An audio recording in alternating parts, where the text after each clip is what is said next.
I'm so hungry. Oh, I Think came it up gets with an closer to idea the the other window. day, which would be to have a hamburger inside of a bagel, and I'm not sure if I like it or not. I I mean, I really want to try I've it. had it. yeah, I've had it before too, and it's really good. I mean, it's just a breakfast sandwich, right? Except Pretty instead much, of yeah. sausage, you get a It doesn't burger. even have to.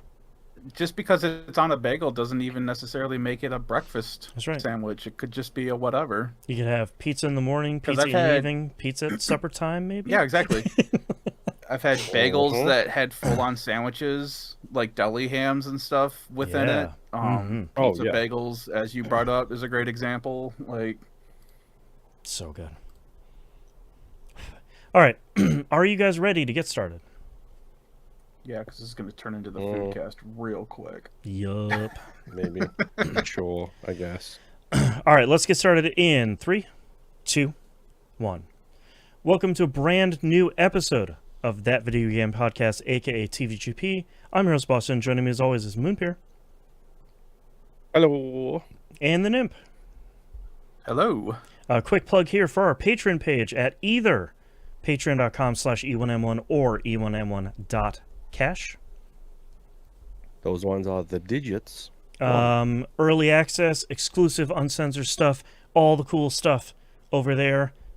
All the details are over there. $5 a month. That's why we call it Fun for a Fiver. We invented that. That was definitely not anybody else that called it anything before that. Please don't sue us. All of that and more.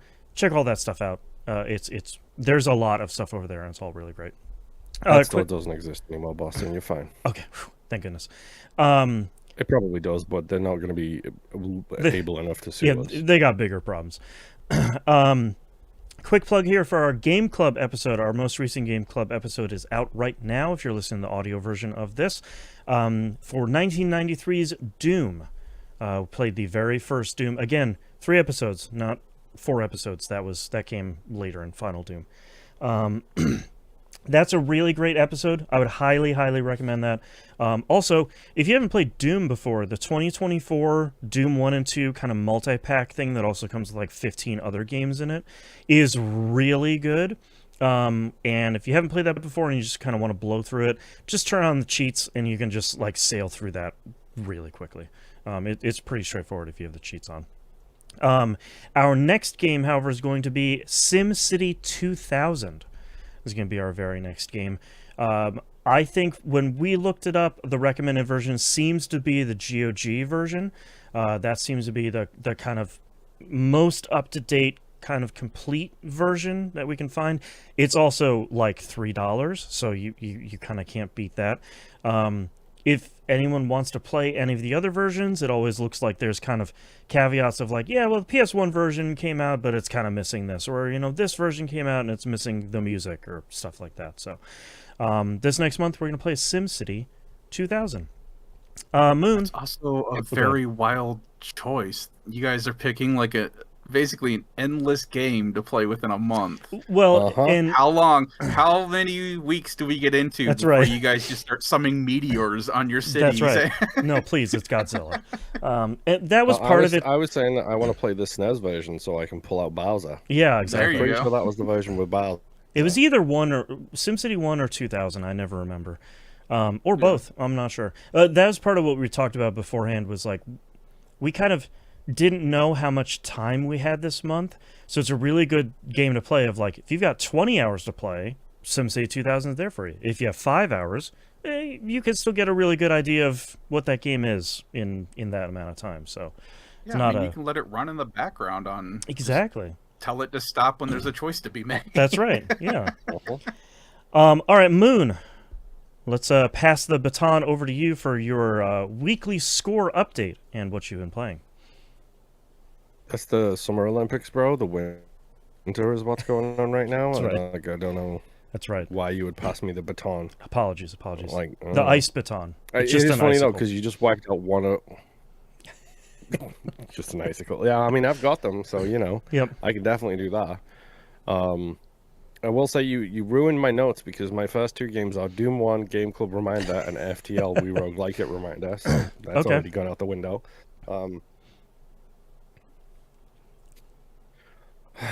Let's talk about Isaac very quickly. I'm not going to say a whole bunch on Isaac this week. Okay. Well, hang on. What, Boston? You didn't say what your score was. Oh, 743,580. There we go. Okay. Okay. Unless I completely missed it, but I don't know. I just No, wrote you are there. correct. I did not say it. I completely forgot. Boston, explain to the people at home who have been following the Isaac conversation for the past 3 weeks what my issue is right now with the more items mod, please. Okay. So, there was some confusion when we talked originally about what the current version of Binding of Isaac is. We had determined that the current version of Binding of Isaac is Binding of Isaac Repentance. That was an update past Afterbirth Plus, which I thought Afterbirth Plus was the most recent one. I was incorrect.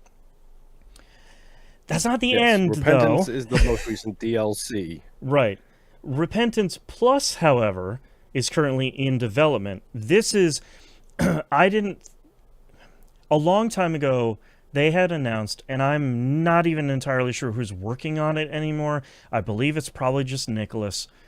I don't really want to give them credit for anything.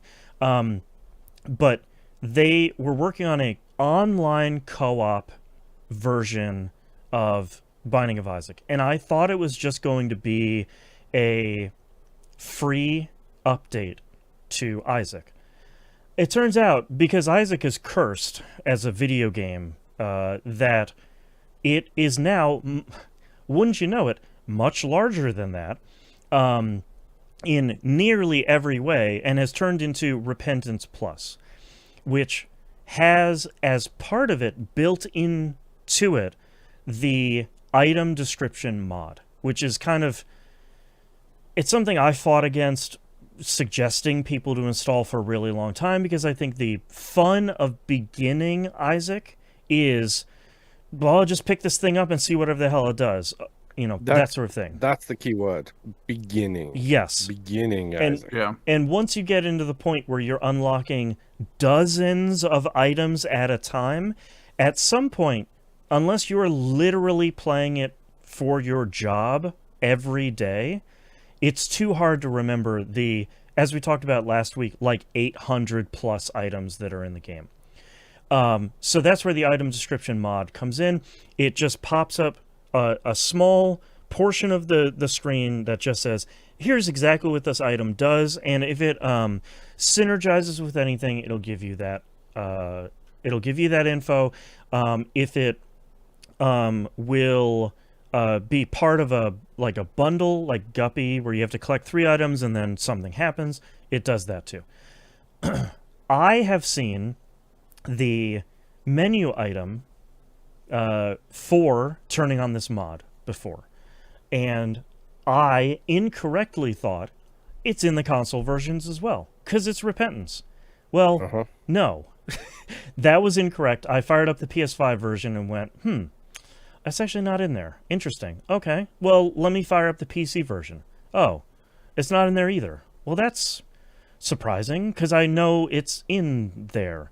That's what led me down the rabbit hole of course it's in there. In Repentance Plus, a free update, available on Steam. That's also a separate Steam page, so it's not just an update to the game. So it's Isaac. In every form and fashion, it's overly confusing, it's incorrectly named, and it's really just a mess to get to in every regard. Isaac. It sounds a lot like the Xbox Evangelion. version. Yeah, pretty much. Yes. And the Xbox version is also behind too, because the Xbox version is always behind. Yeah. Do you guys have Repentance, though, right? Yes, Okay. I have Repentance. I don't have Repentance Plus. No, none of the is consoles seem to have that yet, because from what I understand, the online co-op portion of that is still in beta, and it seems like once that is done, then Repentance Plus should come out for PC, and then it'll just be a short 3 to 7 years for it to come out on consoles. Yep, exactly. Yeah. So we'll see if the Xbox exists by that point. Let's see if you'll ever get it, because that's in question for a number of reasons. Yes. Yeah, so that's Yes. the Crap, state man, of there Isaac. may be. You may have to legitimately Uh-huh. figure out a way to pull your save from Xbox and transfer it to PC. Yeah. But that doesn't bother me though. But the part of the issue is the whole point of this was to get that dumb achievement for that final thing. Exactly. And playing Oh, on the no, PC I version was- doesn't get me that dumb achievement. Right. I was talking about if Xbox craps out before the update eventually releases in 3 to 7 years. Oh, Yeah. it will. It will. 100%. It will. Check the news stories. There is higher money Yeah. on Xbox not being here than there is on Repentance Plus ever coming to the Xbox. Right. Anyway, I did a couple of daily runs. This game is impossibly difficult when I don't know what any of the items do now or can't remember what they do. Yep. Um, And normally yeah, that doesn't dailies are matter. still nightmarishly difficult. And like, for anyone who It hasn't doesn't played until Isaac, that normally doesn't you're matter except for the dailies when you're trying to complete an objective to like win X number in a row or like win X number total. You want to make the right choices instead of like, well, I picked the wrong. Yes. I forgot this is the milk that screws everything up and not the milk that does the good thing, and not the new milk, not almond milk, because that does something totally different. But they all, of course, Yeah. they all look the same. That's for sure. Isaac. Is it soy milk or Jesus juice? Like that's the thing you Uh-huh. you need to know. Like you've got to be aware of that kind of thing going in. Yeah. Yeah.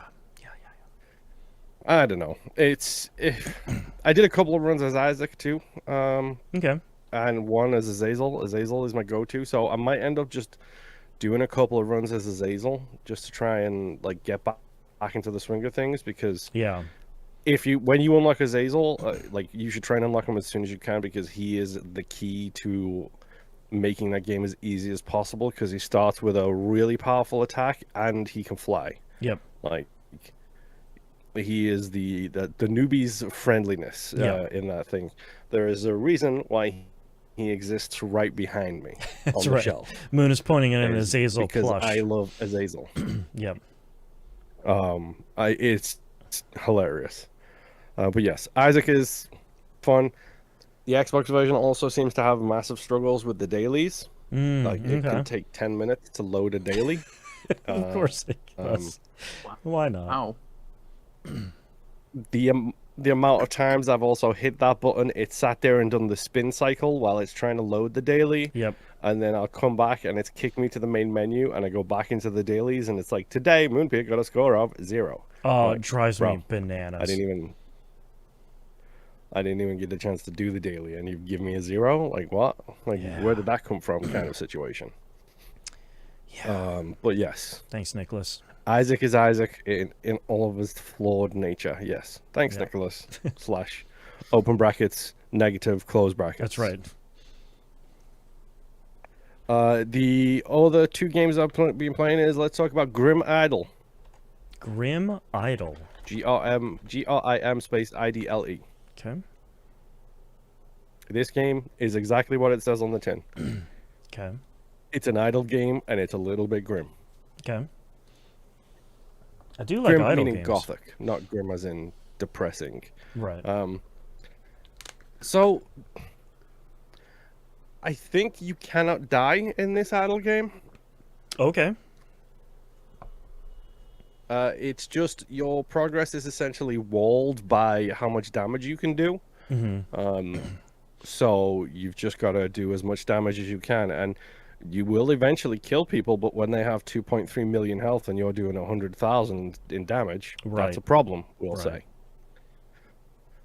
So the game is free. It has microtransactions in for the gems, for like special little gems, Mm-hmm. which you can use to buy like new swords, new stuff, things like that. However, the game has a resurrection loop where Okay. basically when you go as far as you can, as long as you've collected 10 candles, which you should have by the end of stage 2, to be honest, you can do a resurrection loop. You turn those candles into black wax, and then black wax can be used to purchase permanent upgrades like do more damage, do Sure. more experience points, that kind of stuff, Okay. which then makes your progress through the next run even faster. Right. There is it feels like this game has got everything in it. It has stamina, magic, skill bars, like dailies, weeklies, all of that stuff feels like it's in there. And like you can also get like free chests by doing things. So like every 5 achievements you get a free celestial chest. Every boss you beat, you get a free boss chest. You know, and all of this stuff is just equipment that you can put on, and then you can level up the equipment with your rubies that you get, which is essentially experience points, but you also get currency for it. So it has been my really interesting go-to.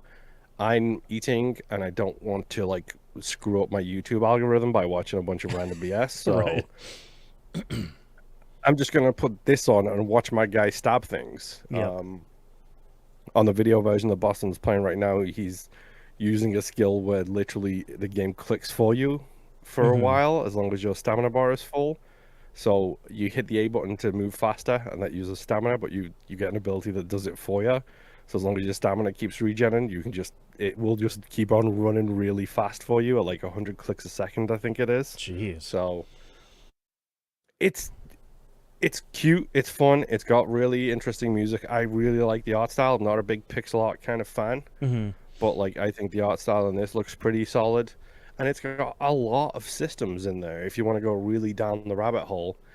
And it gives you an away bonus too, where like, you log back in after like a day and you get a whole bunch of goodies. There you go. Might have to check that out. It's really, really dumb little fun kind of game. It's complicated.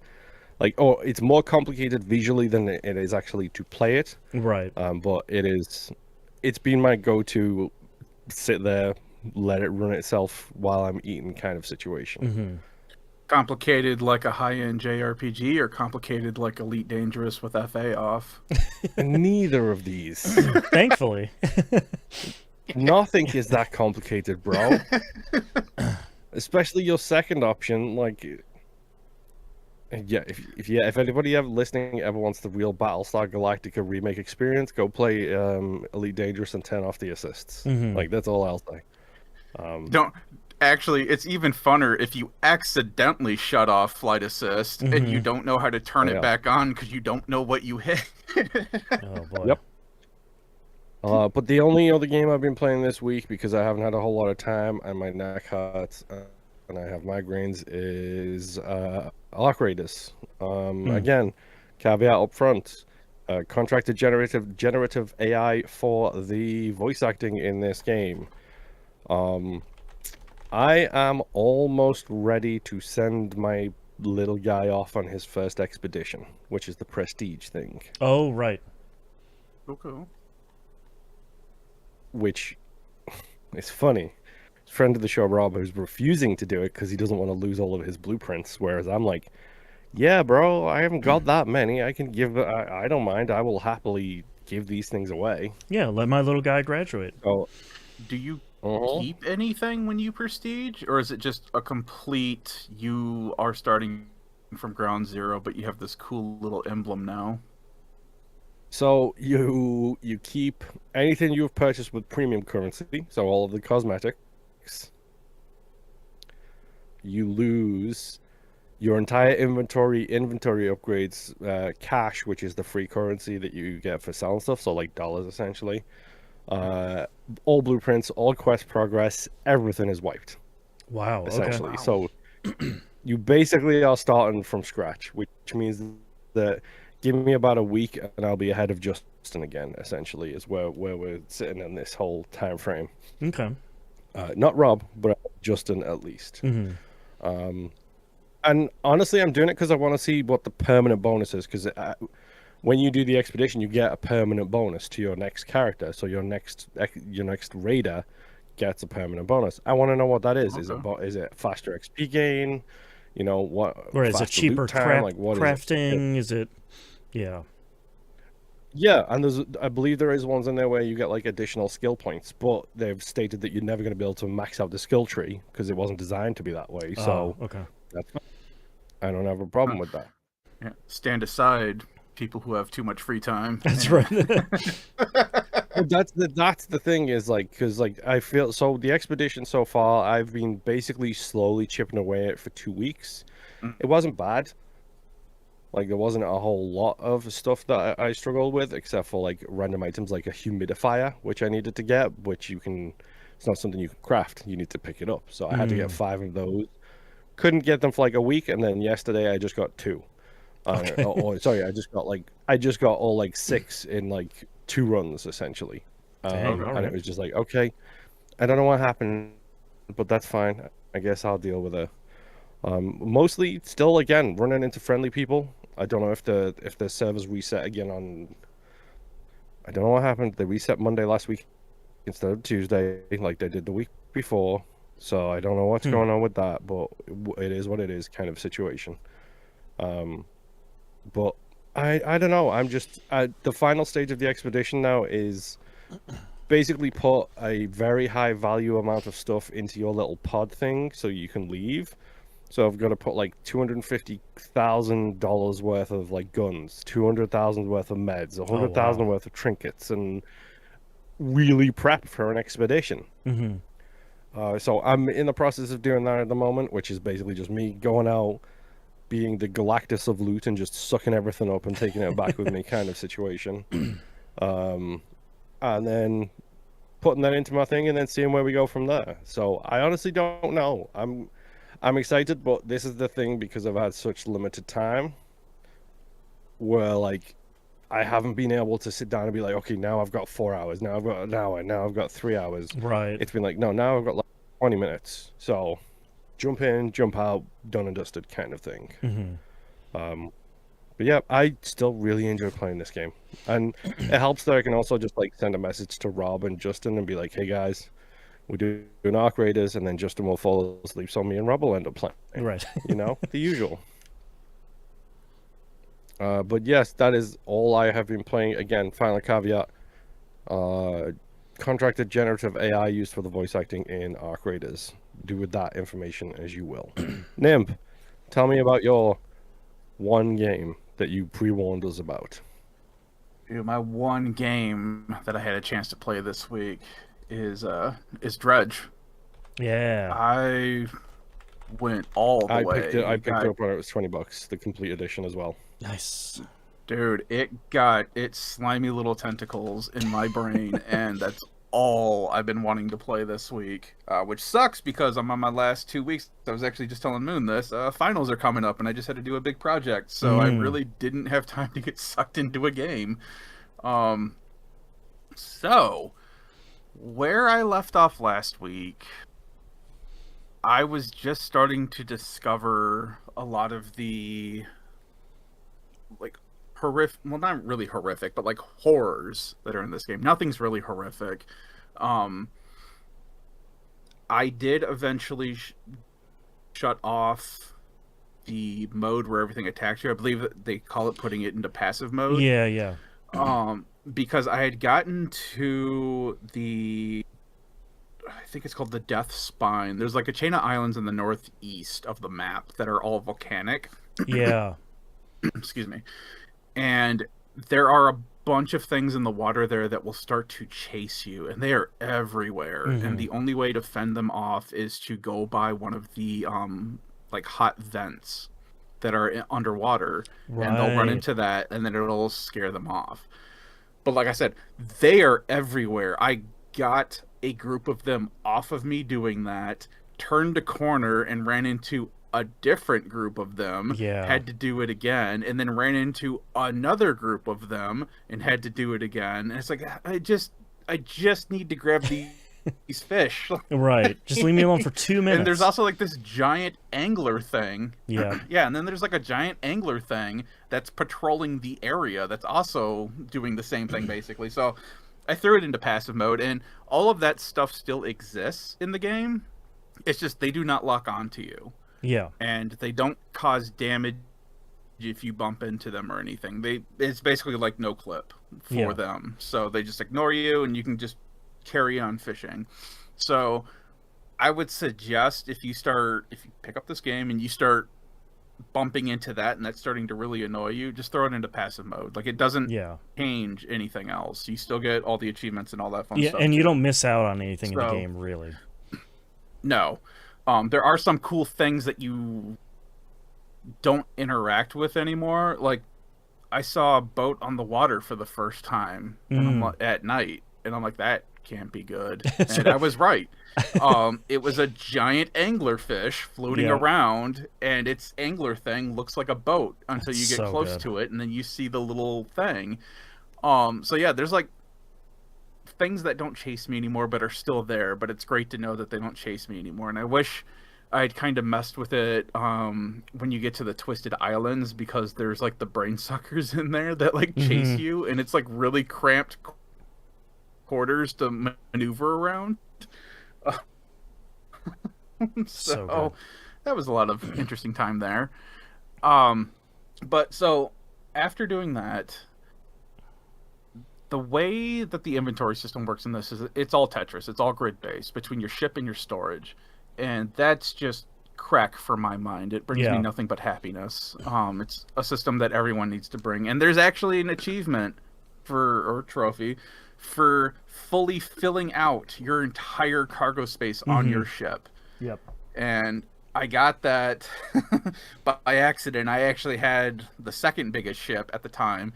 Got that all filled in just because the game wasn't being as proactive of slotting everything in.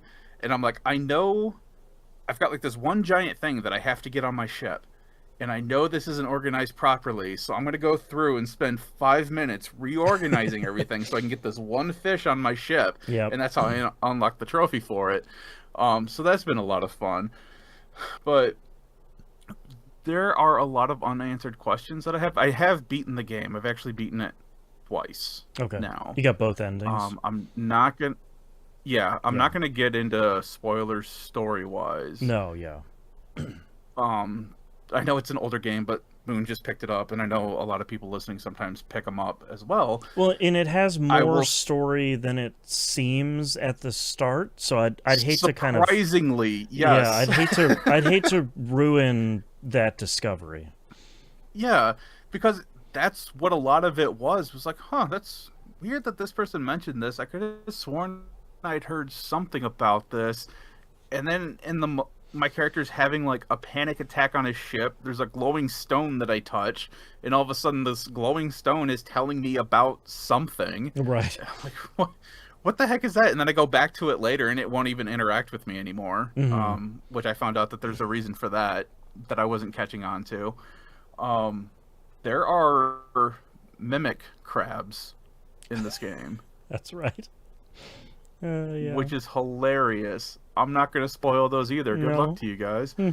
Just know that they're there, and you won't know it's them until something starts to happen. Yep. I forgot about that. Yeah. There are... I've started having where my lights have started blinking out randomly. Like, my guy has not slept for days, unless I need him to sleep to fast-track time for, like, crab pods. So my guy is up for weeks at a time. Yeah. And I just realized at the top where it tells you what time it is, that it also tells you how many in-game days have gone by. That's right. And I'm at like 270 something. Yeah. I'm pretty sure my guy has maybe slept life, bro. 5 of those 200 and some odd days. Right. Yeah. He has a life on the ocean. Full on paranoia panic. Yeah. Yeah, exactly. So it's still been really fun seeing all the random stuff that happens. Because I found, on top of finding that random ship, which happened to be that anglerfish, there was like a freighter that just randomly showed up. Nothing came about it, but and it disappeared as soon as I got to it. But I'm like, that's actually really cool. Some of just the random stuff that they just have in here, and you can't tell if it's just the paranoia of your character or if it is something that's just scripted that's going to happen. Right. So you come into all kinds of cool random stuff like that. But the Black Rocks, like I said, I was figuring stuff out with that, and that's more story specific stuff. But then I started finding these other Black Rocks that want you to bring fish into them, and you get kind of like a hint. And sometimes, depending on the outline of the rocks, they'll have like certain kinds of fish or things on there that that's it right. wants. I forgot about those. And that gives you more story-related stuff and sometimes treasures, depending. There's not a bad thing so far that happens, so there's not really a reason to not do it, except I for think that they're maybe all you forgot where good. you found it. Yeah. Yeah. Which has kind of been my biggest thing, because I'm like, okay, cool, I found this thing, it wants this fish, I have all these fish. Where was the rock again? I mean, the even worse ones are those hooded guys that are like, hey, I need 3 of these fish or I'm going to die. And it's like, yeah, cool, I'll get those for you. And you go to bring them back and you're like, well, I don't remember where I found that guy at all. Okay, I got to go look it up. That was the next thing that I was going to bring up, because, yeah, there's, including the DLC, I think there's 5 or 6 of them now. Yeah, okay. And I did not know that they could die, and luckily I did not have any of them die. Yep. But I was trying to find one wanted a very specific fish that I had not found yet. So I'm like, okay, let me look this up real quick, because I have no clue. Even my thing, like, everything was like all question mark out for it and everything, and it just gave me like a very vague region. And I'm like, I have no clue where to find this fish. So I looked it up online, and someone find that, but within that I was reading, it was like, oh yeah, and make sure not to lollygag on this, because they do die of starvation. I'm like, Yeah. oh no. Thankfully, with one of the more recent updates, so basically, in the original version of the game, as I understand it, you would get that quest and they'd be like, hey man, I'm going to die if I don't get these fish. If they died, you couldn't turn the quest in and you would lose the rewards permanently. But now, basically what happens is they pass away, but you can still turn it into where they were standing and you still get the rewards. Because it was sort of frustrating of like, I couldn't find this dude for days and days on end because I don't know where they are, or like something in the story happened and I couldn't get back to that set of islands or whatever.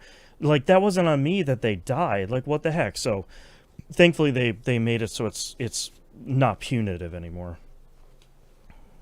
Yeah, because they basically all give you books, right, which increase certain things or help you out a lot better, which is actually something that I'm going to put out there right now. If you do buy the game, if you buy just the base game, wait until the end of the game to start trying to collect all the fish. Yes. If you buy the collector, or the complete edition, wait until you've completed all the DLC. Beat the game, do the DLC stuff. Because at that point, you get so many things that make catching all of the stuff so much easier than just what the base game gives you at the beginning. So I would wait for that, especially with the bait. Do not overlook baiting. Yep. The rig DLC actually has 3 specific brand new things of baits that I have not tried, except for one. There's one called an exotic bait, and that's because there are certain fish in the game that only spawn one time. These are your legendary Pokemon of this game, where you have one chance to get them, and that's it. Yep. And because you have the DLC version, there are, what do they call them? Aberration versions of them, which are like really weird. The mutated versions of them. Yeah. So you have to use this exotic bait to re-summon them. So that way you have a chance of getting this other version of it. Right. What I found out, though, is there is a skill that you get. I forget what it's called now. But one of your deep sea magic skills that you get, where if you use it on a fishing spot, it completely wipes out that fishing spot, but you almost have like 100% chance of getting the mutated version of that fish that was there. Yep. It wipes out that fishing spot for 3 in-game weeks. So use that thing sparingly. Right. I was going to ask you, actually, if you started any of the DLC so far. Started and beat it. Okay. So I went all the way in with this game. What I would recommend for people that are starting this, after you finish the game, the first DLC you should start, and I'm curious to see if you agree with this, Nymph, is the rig DLC, because some of the stuff that you need to turn into the rig is stuff that you're going to naturally be gathering as you're out and about. That's a little bit annoying to get if you're just playing that one specifically, it's a lot easier to just say, oh, they need X, Y, and Z. I can just gather that while I'm doing other DLC stuff, where I'm like doing catching the aberrations, the legendaries, or whatever. That actually wouldn't be a bad idea. I actually started with the Pale, just because I didn't really know which one. Yeah, the one to the far south. I just didn't know which one to really start with, and I happened to be closer to that location, so I was like, "Oh, screw it, let's just knock this out." And I'll get into that in a moment. But yeah, you could all the DLC, the Pale and the Rig, are available as soon as you start the game. Yeah. So you don't have to get to a certain point. So if you want to start building up the rig so that way you can get some more of these items and stuff, you can get it. I did technically start the rig before I beat the game, because you will find crates that are just floating around, and I picked one up, and if you look at the description on it, it says please return to rig at location, I think it's like J15. Yeah, and you can see it on your map pretty early on. Yeah, and that's the really cool thing too, is that you can always see it in the far off distance. So you always know what direction to travel in to see it. Same thing with the lighthouse.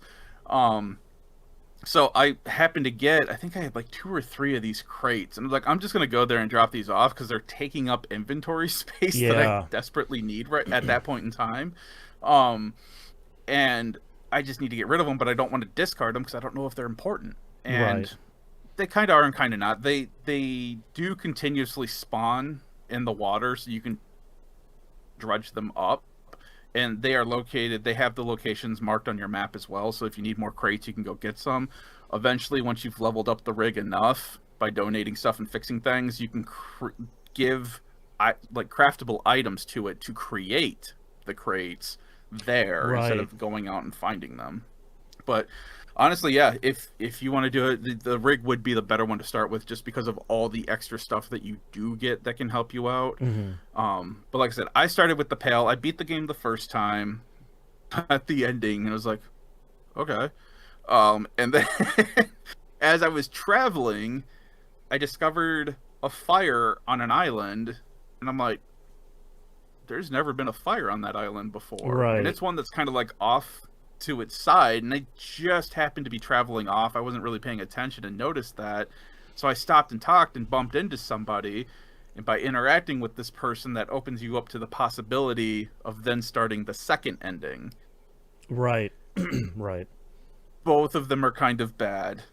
They're not good. Nobody wins. Some people do. Sure. Just because it's a better alternative than the original. But anyway, so once I did get the second ending, I'm like, all right, cool, I'm going to start doing the DLC. The Pale was the one that I started with. That's the ice one. You have to go through this area and get like this ice crusher installed on the front of your ship, so that way you can start blowing through certain ice chunks and stuff. Spent a lot of time down there. Got a cool new item. I forget what it's called, but it's basically a golden anchor that you get from an enemy. And what this thing does is you throw that thing overboard, and it opens up a portal that will warp you to the mansion in the middle of the map. Oh, right. You do eventually get, playing the basic game, a spell that allows you to warp to that mansion as well. So you can use both. And what I was using them for was, if I was in the Pale, I would drop that thing. That would bring me to the middle of the map, because then I could continue north to get to the rig. So instead of going all the way from the bottom south of the map to all the way to the top part north of the map, I would get halfway and continue on. When I finished up at the rig, I would then use the spell to bring me back to the middle of the map, and then take the rift back down to the Pale. And you can pick up that anchor at any time and drop it anywhere else. So it's infinite use. So I was like, all right, that's pretty helpful for that. Did that a lot. But anyway, I am currently at the point now where I've got, out of the 230 fish, I am at 227. Dang, okay. Two DLC mutations that I need to find, and fish 230 is, again, just all question marks. I have no clue what it is or where to find it, so I'll have to, I don't even remember. I'll have to figure that thing out. Yeah, but I've just been having a blast. I kind of wish I kind of wish they had more stuff for you to upgrade your ship with. Yeah. With the rig DLC, you do eventually get the 5th hull upgrade, which is fantastic. Makes your ship even bigger, gives you more points to put stuff on, and then you start unlocking like these extra little, I don't even know what you would call them really, but they're basically like boosts. They're an item that you craft. They take up 1 spot on your inventory, and when you have it on there, it does things like increases engine speed by 10%, increases fishing rod pull rate like 20%, that kind of stuff. Increases your mutation discovery rate by like 5-10%, whichever. I haven't checked it. There's a possibility these might stack because you can keep crafting them over and over again. So I haven't checked it, but I went full on. Like, I've got full on jet engine with the little jet ports on my boat.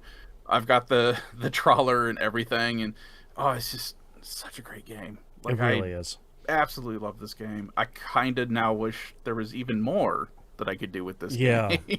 And I know I'm asking a lot because the game was never meant to be as big as I wanted it to be right now. Yeah. It's just, I also wasn't expecting to just get fully dragged into the game. That's what happened to me too, where I'm like, I'll check this out. No, I think it was for the PlayStation Stars thing of like, get the trophy for finishing the tutorial and you'll get a whatever. And I was like, yeah, I can play that. And as soon as I was done with the tutorial, I was like, yep, all right, I'm in. I'm like getting the platinum. Let's do it.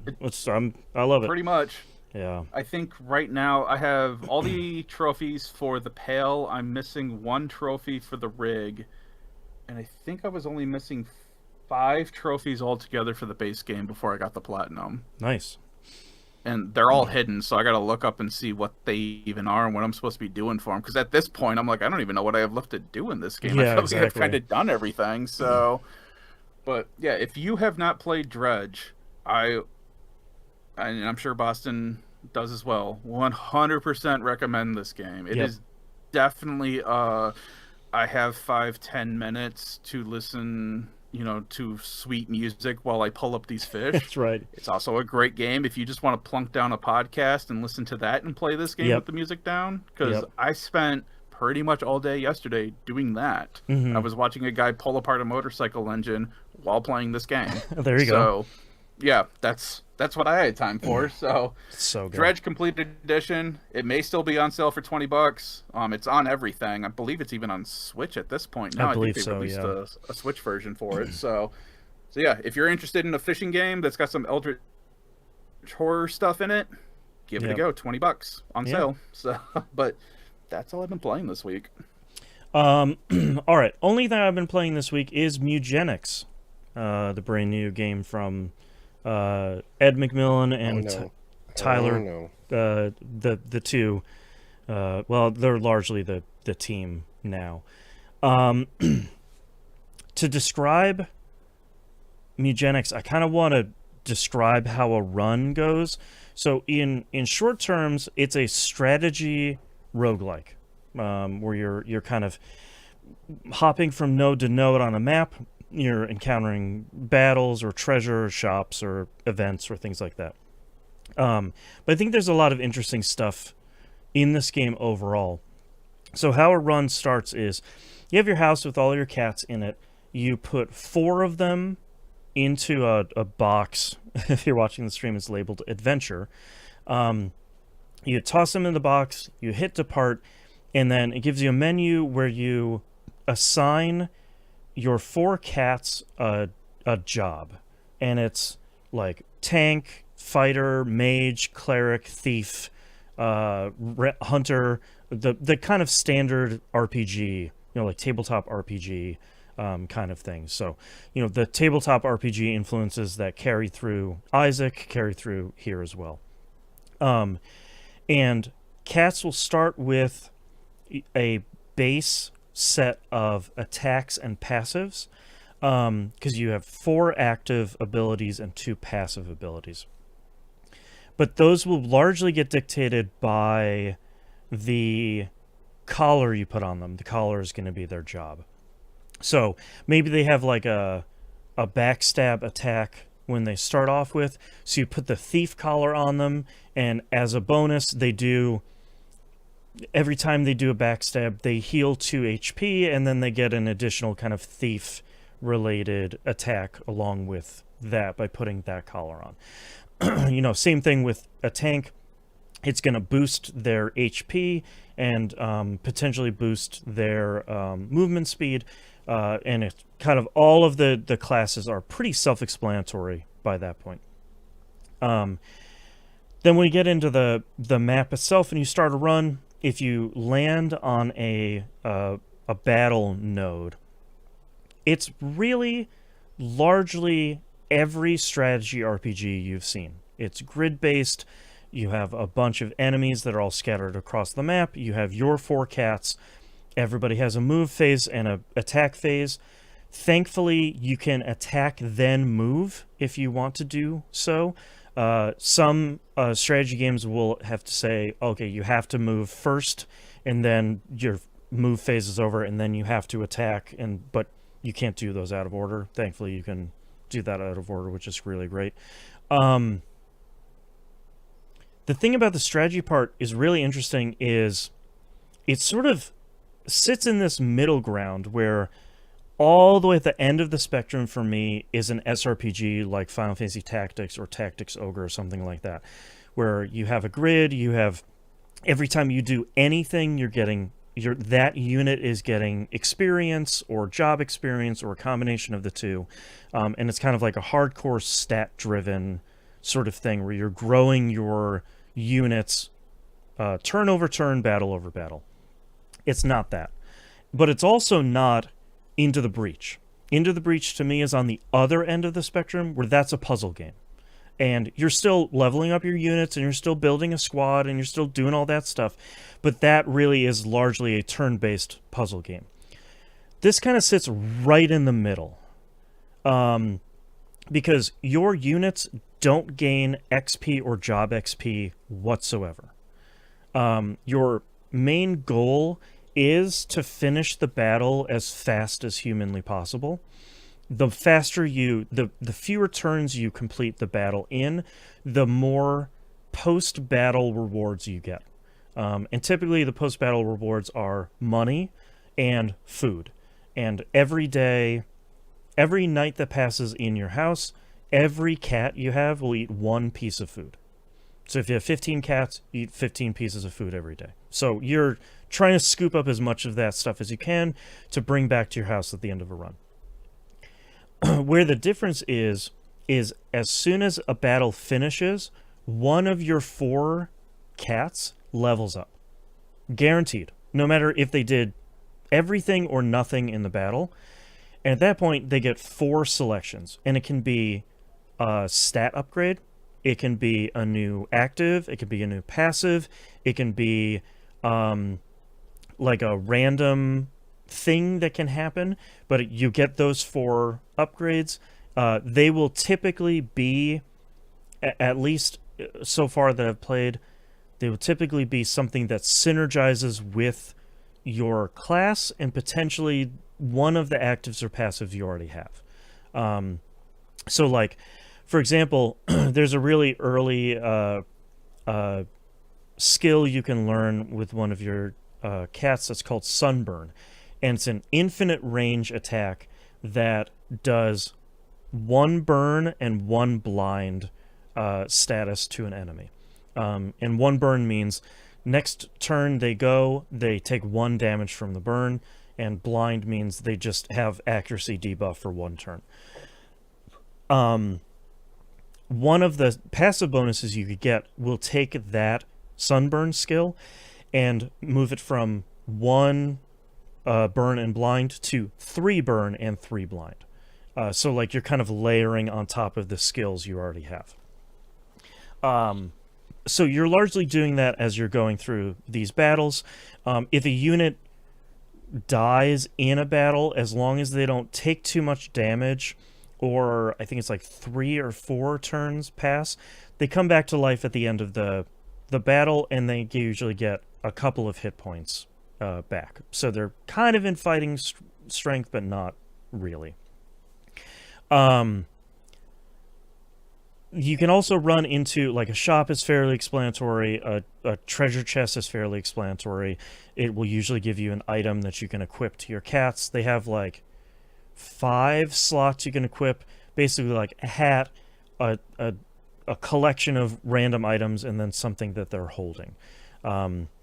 Something they're holding can be a healing item, or something that will give their mana back, or something they can throw at an enemy, or something they can equip temporarily to attack an enemy, or something like that. The events you run into are randomized. It will be like, hey, you ran into this trash can that looks like it might have stuff in it inside. What do you want to do? And you get 3 options. And those options will be better or, well, not better or worse. Will give you a better chance for a positive outcome depending on how strong that stat is for that cat. So if it's like, oh, you can investigate it, they'll use their intelligence stat. That might be a 3. That's probably not a good choice for you to do. Or you can say, like, run over there and knock it over. That'll use your strength stat. That's a 9. You should probably use that one instead of the other ones because it has a better chance of essentially rolling the dice in your favor. Because it's an Ed McMillan game, usually those go poorly, which is maybe the most frustrating part of the game. Shock of shocks. Yeah, and, like, I get it because it's essentially, you're playing a tabletop RPG. You're just rolling the dice and seeing what the outcome is going to be. And largely so far, the negatives haven't been too bad. It'll be like, oh, you knocked over the trash can on top of yourself. You lost 2 HP. That's not bad. That unit had 25. So, like, that's not too bad. Some of the worst ones I've run into have been, oh, you knocked over the trash can. You broke your leg, which now gives that, like, your movement stat a debuff. So, like, instead of being 5, it's now 2 permanently. So, like, that can kind of be a little bit of a, like, screw you when it comes to some of that stuff. Your critical roll ones. Yeah, exactly. And, like, it gives a little bit of flavor to the runs overall. You can't avoid them, though. Like, there are very few events that I've run into that you can avoid, or, like, just pass by completely. So that's fairly interesting. And a lot of it is, like, you're just going through these runs, and you're trying to get as far as you can. Hopefully you can finish the entire run, which I have finished my first run now, which I am fairly sure I just finished Chapter 1, which is 3 areas, essentially. Because I unlocked a whole bunch of new stuff once I got back to the house, so I'm sure I will now then be able to continue to, more difficult areas. The really interesting thing about this, though, is when that crew gets back to your house, they're considered retired. They can never do another run again. So no matter what happened on that run, you bring back the money, and you bring back the food, and you bring back the items that they had, and then they are done forever. So you're not leveling up this team of 4 cats to level 5 or whatever, and then bringing them back into a run next time, and they're starting at level 5. They're completely done forever. And they're kind of only meant for 2 things at that point. One is breeding, which is really the kind of thing that I think most people have seen in this game, which is at the end of the day, either nothing will happen, 2 cats will breed, and a number of cats will pop out. As kittens, they age after 1 day. Or cats will get into a fight, and someone will get injured, or someone will die, and the cat that won gets some sort of status boost. And at that point, you're kind of, at least in the beginning of the game, I'm really not trying to, like, min-max the cats that I'm breeding, because either the systems don't exist in the game yet, or I don't understand how to do it quite yet. So I'm not really like, oh, this guy was a great fighter, so I'm going to try and breed that guy that just came out of the dungeon with someone else who's been kind of hanging out in the house to see if I can make a new, really great fighter as their kid to then send them into the dungeon or whatever. Like, I'm not at that point yet. I'm sure it will get to that point because it seems like that's where the game is leading to. But I'm kind of not at that point quite yet. The other thing you can do is you can donate those cats to various NPCs.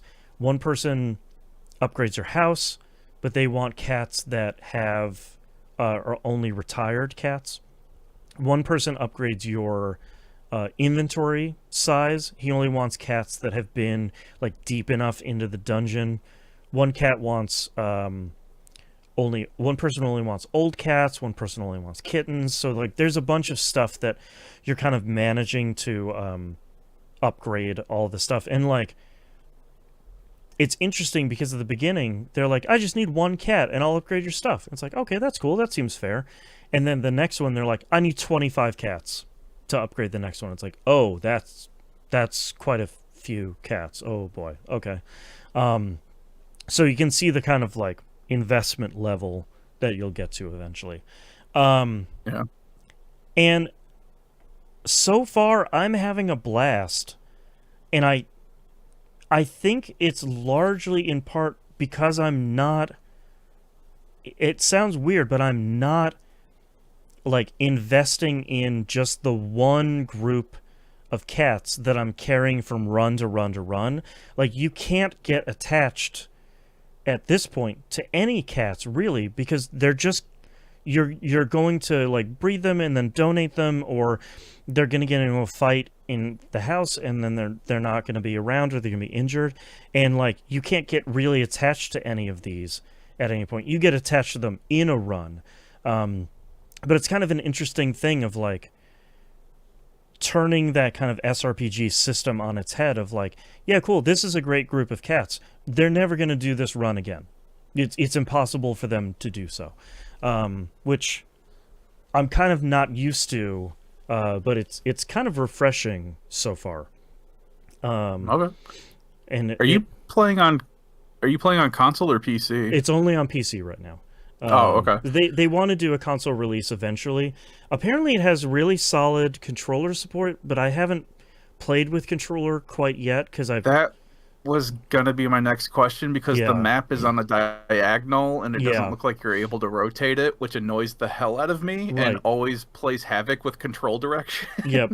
Yeah, I've heard it's fine, but I just haven't gotten to the point where I wanted to play it quite yet, because I was like, well, I like never play with this stuff with mouse and keyboard because it usually bothers my arthritis. But I'm like, I'll do it for this. It's not like a super actiony hack and slash sort of thing. But so far everything has been really good on that front. And it's definitely one of those games where it's designed incredibly well, to the point where I'm just like, I could do one more run, right? I just do one more run. Maybe it'll go well. I don't know. I'll just do one more, and that's kind of where you get into timing trouble with this game. I think the thing that I'm most surprised by is the thing you always hear about Ed McMillan's games, and I'm like, I'll be honest, I'm kind of tired of hearing about it at this point, is like, oh my god, it has a bunch of pee and poop, LOL. Yeah, like, that's just how it goes now, man. Like, it shouldn't be a surprise at this point that an Ed McMillan game has, like, piles of poop on the map. Like, yeah, that's how it goes. I think the thing that I'm most surprised by is the previous Ed McMillan game was The Legend of Bumbo. And Legend of Bumbo had a lot of problems. And you can look at the development of that game. It had a very troubled development cycle. I think Legend of Bumbo, from a style standpoint, tried to do something that I don't think really worked. And it was this idea of like the game takes place in a cardboard box, and all of the enemies are like a cardboard cutout that's been painted on like it's like taped to a stick, and like it had an interesting style that I don't think ever really paid off on its premise. I think this game kind of nails that idea that they tried to get going with Bumbo. Like it has that kind of same kind of almost like magic marker sort of style to it outside of the game when you're looking at the map and everything. But I think looking at the actual game itself, I think they've finally nailed the look of this game in a way that is really satisfying, and I think is really, really cool. And last but not least, the soundtrack is incredible. It's Ridiculon again, who worked on the kind of Binding of Isaac Rebirth and onwards throughout all the other games. The first two boss themes, all of the boss themes so far have lyrics to them. The first one is "How cool it must be to be a cat and eat rats." That's a real earworm. The other one is basically an ode to flushing a poop down a toilet. Again, because it's an Ed McMillan game. That one's really good too. But the more insidious part of it is, as you're going through the levels to getting to the boss, you're hearing the lyric-free version of that song every time you're in a battle. So it's kind of just like, yeah, this song is really good, and I can't wait until I get to the boss battle to hear the lyrics about how cool it is to be the king of cats. I am enjoying Mewgenics quite a lot more than I was expecting. As I was going into it thinking, well, I like our SRPGs a lot. I obviously love roguelikes a lot. I'm not sure that all of the ones that we've played for We Roguelike It have been successful, but if anybody... Well, we know they haven't. Yeah. There's scientists who decide that fact. That's right. But like, if there's anybody that I think I have faith in to make at least an interesting game, they're not always good, but I think they're interesting, is an Ed McMillan, especially Ed and Tyler as a duo there. And I think from a design standpoint, I think they've made a really cool strategy game, and so far I think they've made a really cool roguelike. And for me, I think the coolest part is this idea that just these group of cats do, at least at this point in the game, do one run and that's it, and then they're done. I really like that idea of just like, it's not Final Fantasy Tactics where Ramza and his crew are just leveling up battle over battle over battle, and you're kind of attached to them. It's this kind of, yeah, you got the cats, and then you retire them, and then they're off in their other life in the sewers. So I think it's really cool. I'm having a blast. That seems to be everything in the game as of so far. But based on some of the small amount of stuff I've seen online, it definitely seems like a game that can kind of continues to blossom and get larger as you go, which again isn't very surprising for an Ed game, where it starts off and you're like, yeah, I had a handle on this, no big deal, and next thing you know, it's like, oh no, I just unlocked some. Okay, this game is way more complex. Okay, oh boy, and way harder. All right, great, cool. So I'll still be playing this for quite a while, at least to see where it's gonna go. And it's the game. It's very much like Dredge for you, Nimp. It's like the game I want to play right now, and it's the game that's on my mind of like, I just instead of streaming what I was gonna stream today, I could just do some Mewgenics. No big deal. I just play a little bit more of that. One more run. What's one more run gonna do? That sort of thing. Yeah. If it makes you feel better, I was just sitting here thinking about where can I find a fake shark that I'm missing. Right. So yeah, so far Mewgenics is really great. Like we just talked about, it's only on PC at the moment. It sounds like it's one of those things of like they want to get it on PC and stable, and like all the bug fixes and everything's all set, and then start worrying about porting it to consoles and stuff. So I don't know. Keep tuning in for more of me talking about this, because I'm super excited to kind of continue to see where this game's going to go. More scatological humor, of course, but from a systems perspective, where it continues to go. All right, that's all I've been playing this week. So, God. Did you hear the interview that Klapik did with Edmund about this? I did read some of it because he put out like a text write-up of it, but I didn't listen to it yet. It's different than the audio version, okay. So listen to them both. Okay. Or read one, listen to the other one. Mm-hmm. Once you beat the graveyard, I think it's called. Okay. It triggers everything. Everything is terrible, just so you know. Of course it does. Okay. I don't even know where the graveyard is, so that's your marking point. Yeah, I still have some stuff to go, clearly. So, all right, that's all I've been playing this week. Let's take a break. Yep. Okay, what time is it? Okay, set out a little bit of time here. Okay, are you guys ready for the next segment, the next part? Sure. Yes. Okay. Let's get started in 3, 2, 1. Let's talk releases for the week of February 23rd, 2026. Towerborn comes out on PS5, Series consoles, and PC. Game Pass day and date. This is a side-scrolling, beat-em-up, multiplayer kind of hack and slash RPG thing that looks like one of those games that you got a couple of friends, everybody's got it on Game Pass, you can pass a couple of fun nights playing this sort of thing. I think it has an interesting style. I think a lot of this looks cool, and we kind of don't get enough of these types of games. A Castle Crashers like, if you will. That's sort of what it reminds me of. So that's Towerborn.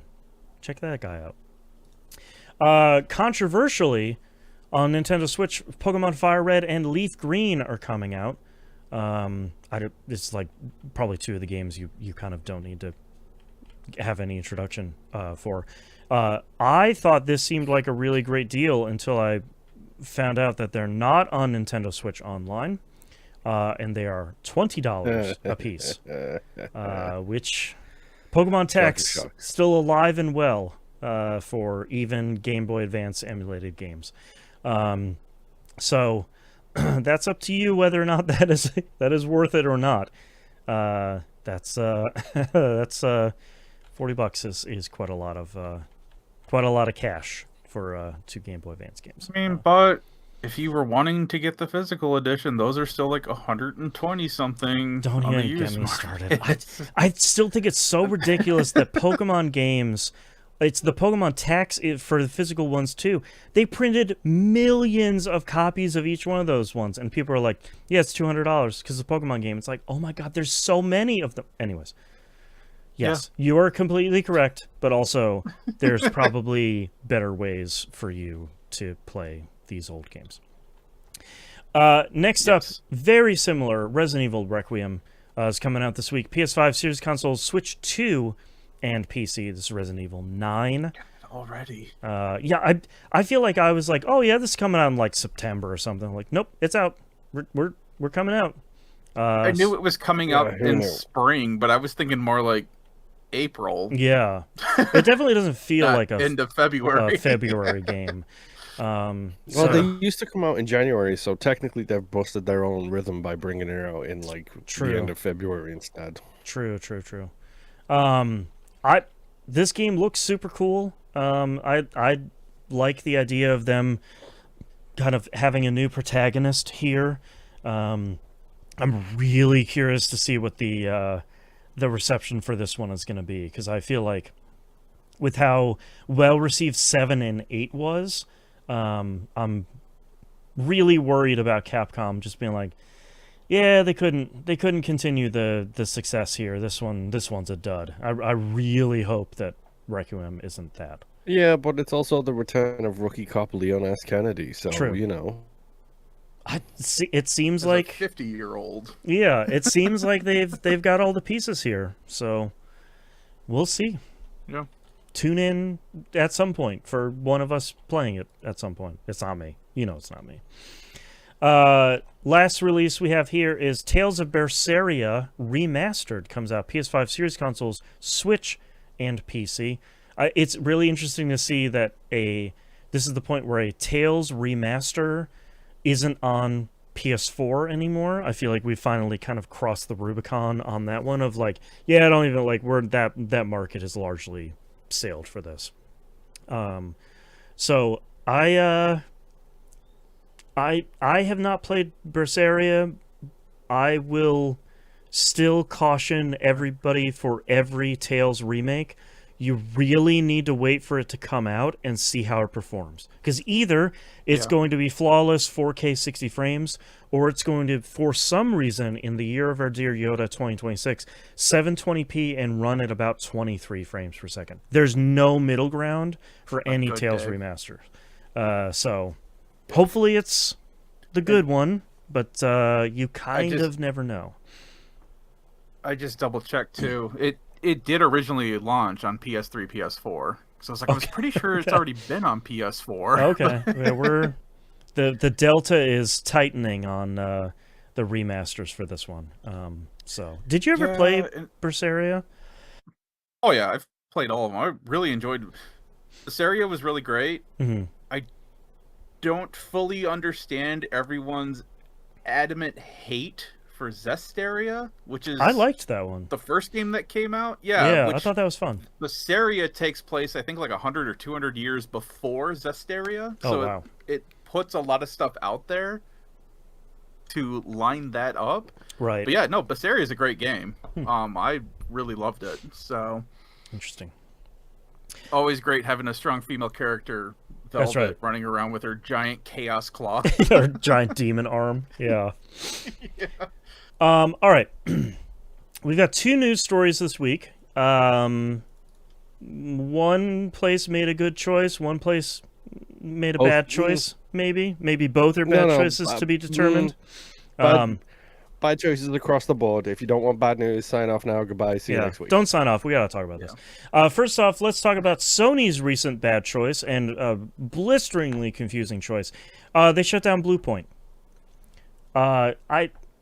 This is one of those decisions where when they purchased Bluepoint a couple of years ago, Bluepoint was kind of like the premier remake and remaster studio. It's like, hey, if you want like the studio to faithfully remake or remaster your game, with Bluepoint, you're looking for like Digital Extreme to like make a killer emulator, like that's their kind of thing. But Bluepoint was really the thing, like the Metal Gear Solid HD collection, the God of War collection, Uncharted, Gravity Rush, their remake of Demon's Souls. Like they were knocking Demon's Souls is like, I know, a little bit of a controversial one, but people are being a little bit too precious about Demon's Souls. It's the Souls group, they're always precious about everything. Gravity Rush one was awesome. Yeah, like a lot of the ones they were putting out performed really well, had everything in it, like they're really great collections. And Sony just decided to close them and laying off all 70 employees, claiming the decision was made, quote, following a recent business review, end quote. However, coming out, we're finding out that, hey, guess what? Sony, in their infinite wisdom, was having Bluepoint make a God of War live service game. And apparently it wasn't turning out, so they shut them down. Rather than have them make the God of War remastered trilogy, which they recently announced. And also, like, instead of continuing to have Bluepoint work on Sony remasters, Sony exclusive remasters, which time and time again have done incredibly well for Sony. Look at Naughty Dog just remastering The Last of Us 1 and 2 time and time again, back to back, and they're just selling honkers bonkers numbers of copies. And they have the remaster and remake studio that they have somehow managed to purchase and secure for them to remake and remaster their console platform exclusives. And they say, you know what we should have them do? Make a God of War live service game, the thing that literally nobody wants or has asked for. And when that unsurprisingly didn't turn out super well, they closed the studio in the most Sony move that Sony could have ever done. And also, on the heels of them announcing a honestly not super great looking Horizon hero shooter multiplayer game, which has been like rumored forever, but came out, that trailer came out and it was sort of like, yeah, you sure made one of those. Okay, cool. So good job Sony. You pulled another Sony. Your hubris is getting to you again, and you made another incredible decision.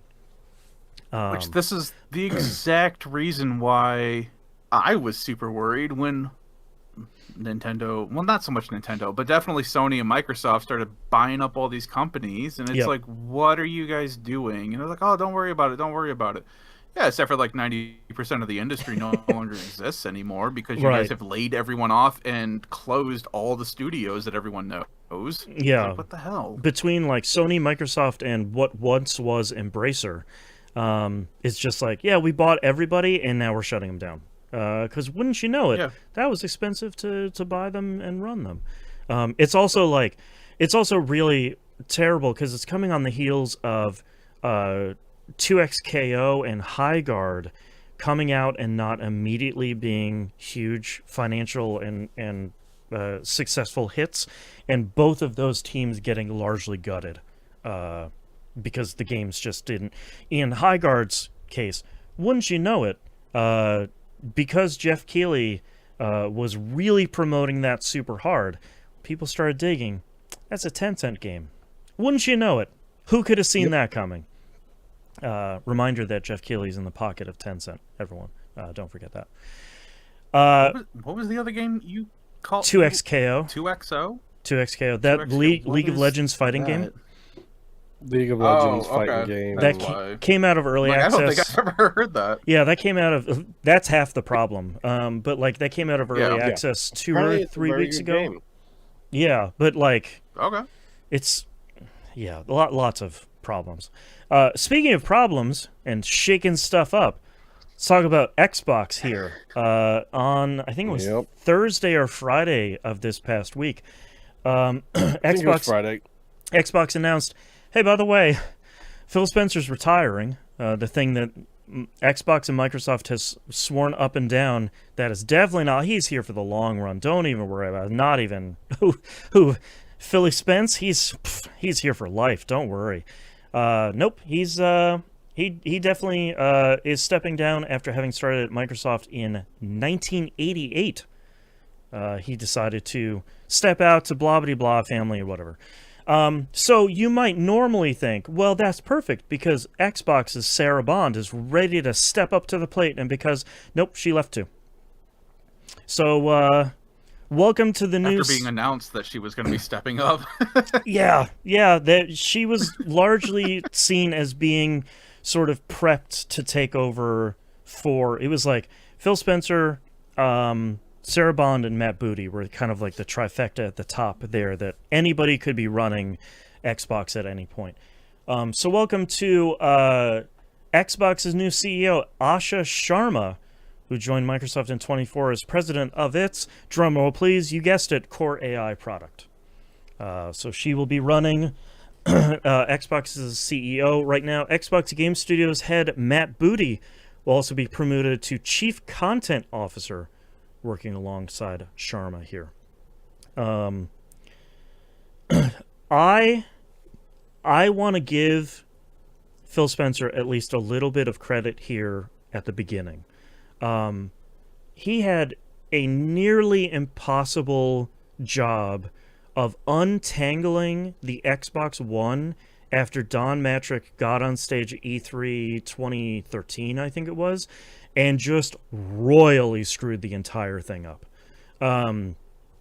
He came in and turned the Xbox One around from a multimedia powerhouse that it was never going to be, back to a video game console, canned Kinect, got everything back running and focused on gaming, put out the Xbox One X and S, like got a lot of stuff more powerful that console really needed, really was spearheading the series consoles, and I think did a really good job of getting that ship on the right direction when the Xbox One launch and announcement was, I don't think it's a hot take to say, really disastrous. So like I do want to give him a lot of credit for kind of righting the ship. But boy, the last couple of years have not been kind to Xbox in general, for concerning reasons of like, you guys have to put out games. Like you it's cool that you run the hardware and you manage the marketplace and everything, but like you still need to put out literally anything that isn't Forza Horizon. Like from any of the studios that you recently purchased, right, that you haven't shuttered yet. Any of the Bethesda, Blizzard, King, anybody, where's Fable going? Obsidian. Like now we've seen Fable, but like where are the games, guys? And I think a lot of the stuff that has recently been going on in Microsoft has been, Xbox specifically, has been really not great. And I think to see them put someone who was in charge of AI in this position is concerning. Of course, Xbox is out saying like, of course we're dedicated to the blah blah blah, no AI, yabba yabba yabba. Yeah, cool. Like you can say that, but Microsoft's push towards AI has been intense over the last 2 years at a minimum. So you'll have to excuse me if I don't really believe that whatsoever. At all, because Microsoft's also the one pushing the narrative that AI is inevitable, and it's like, no, right. It's not, and it especially your crappy one is not. So, yeah, this would lead me to believe they're even stepping away from that stuff. Like they're saying that they're cutting a lot of AI ties because nobody's using Copilot. Shockingly enough. Oh God, because it's so bad. Like as AI products go, it's terrible. So like. On one hand, go ahead, Moon. Go ahead. I've seen two takes online for this. Okay. And I'm not sure which one I agree with more. Okay. And this is from Geeta Jackson and Arthur Geese, respectively. Mm-hmm. Geeta's theory on this one is things have been going downhill for Xbox for a while. They're gonna need a fall guy to pin all of the blame on and kick out the door to say, now we're doing something better, kind of thing. Possibly Sarah Bond saw that coming and didn't want to take part in that process. I think that's 100%.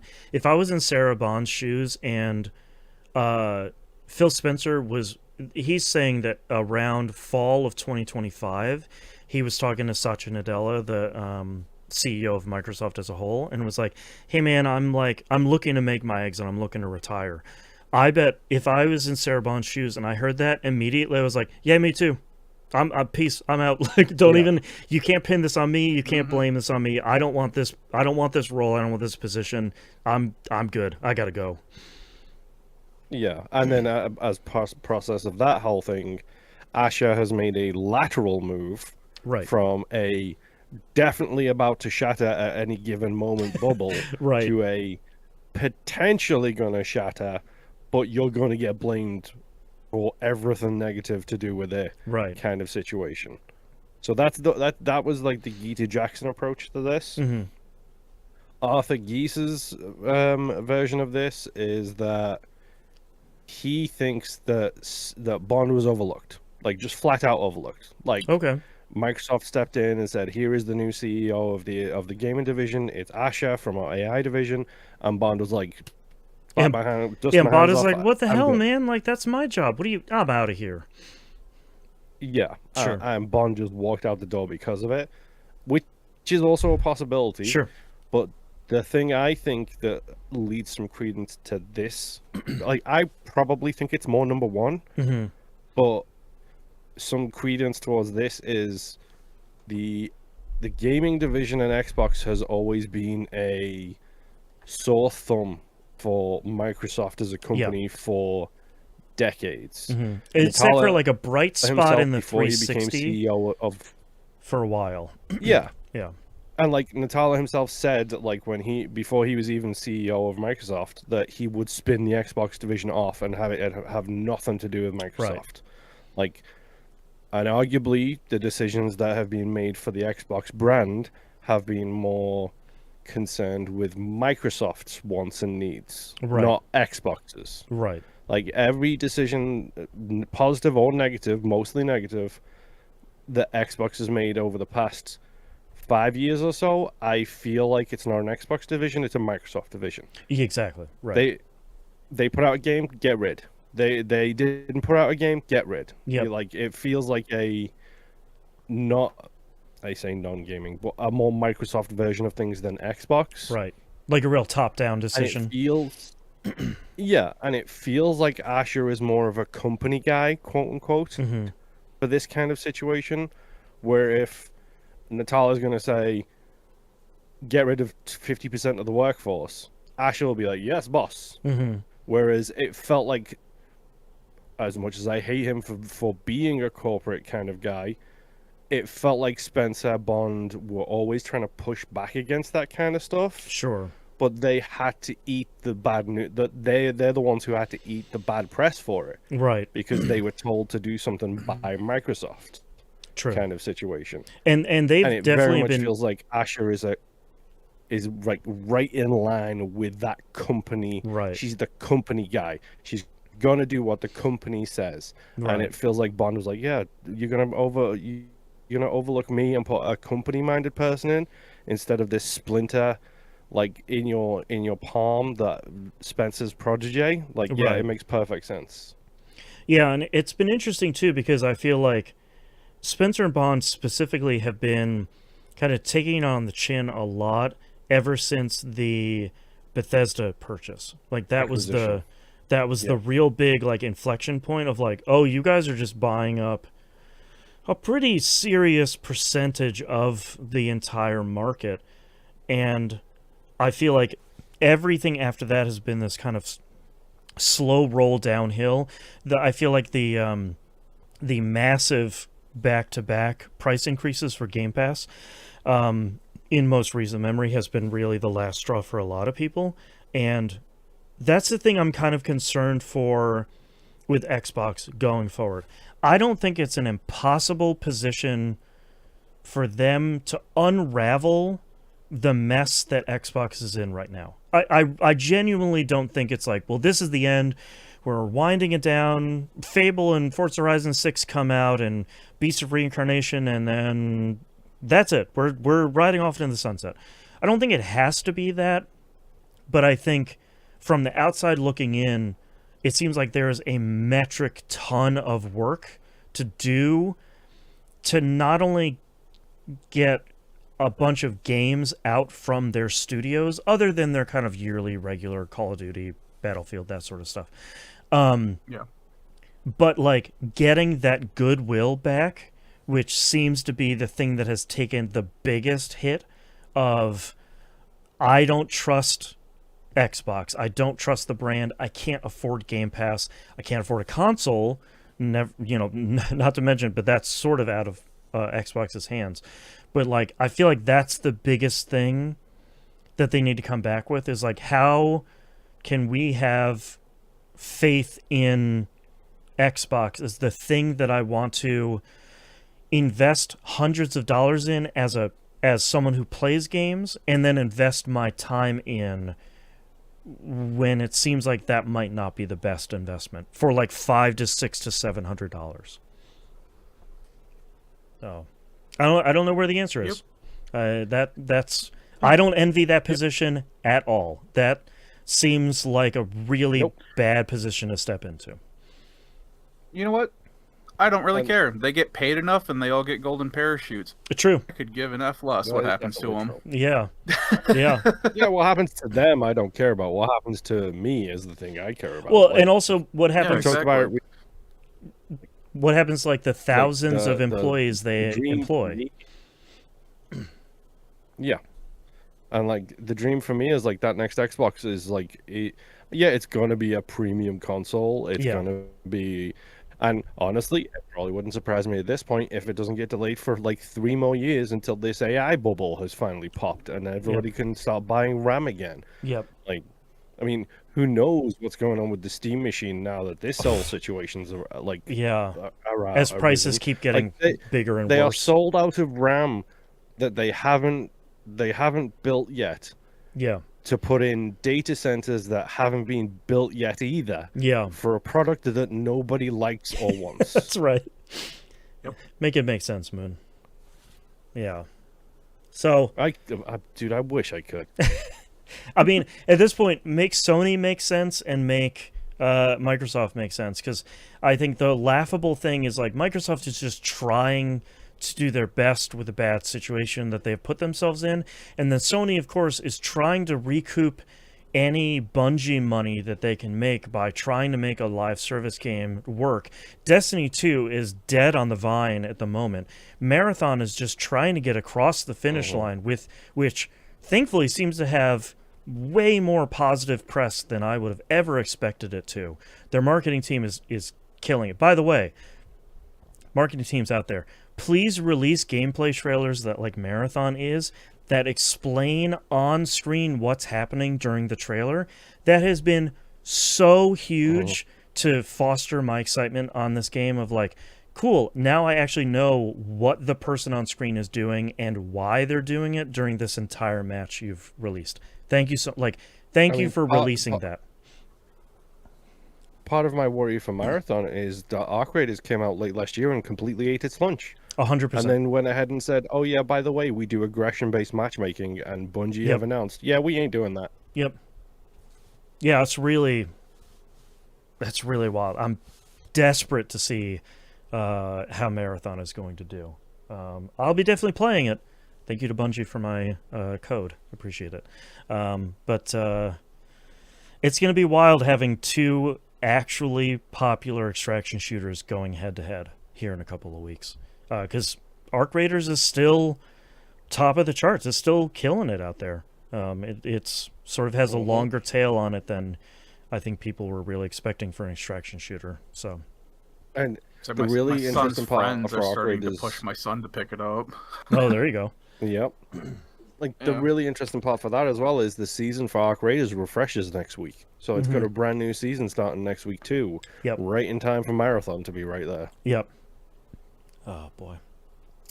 All right. Well, that's our dose of bad / weird / of course Sony would do that news this week. So that's the end of our episode.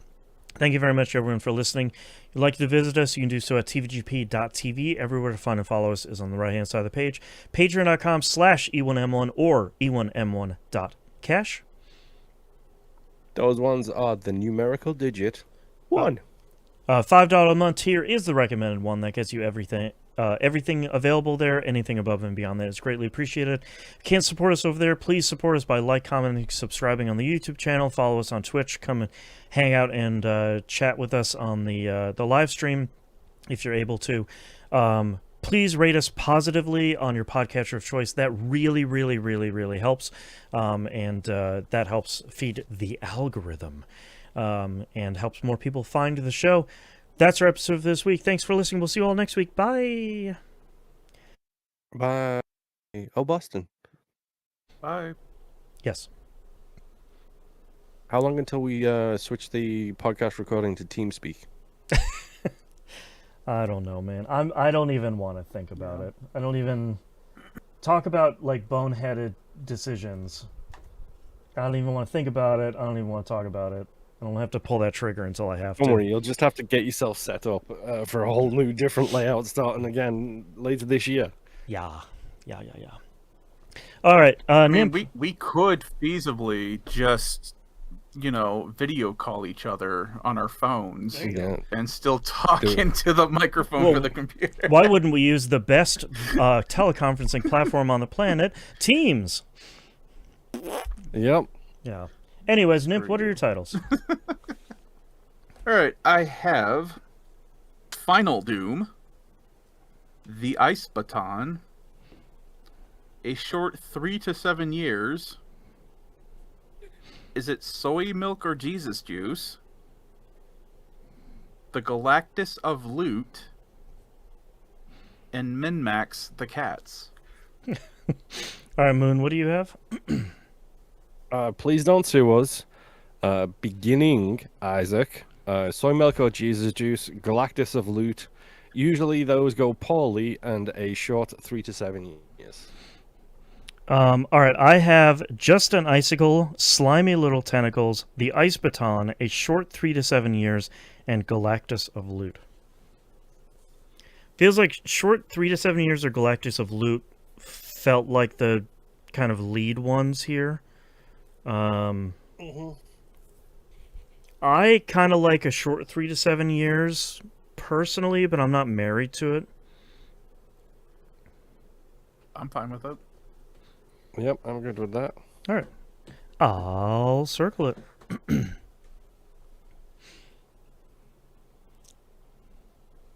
Hi, Grady. Buddy, what are you doing? I'm ready. Oh, boy.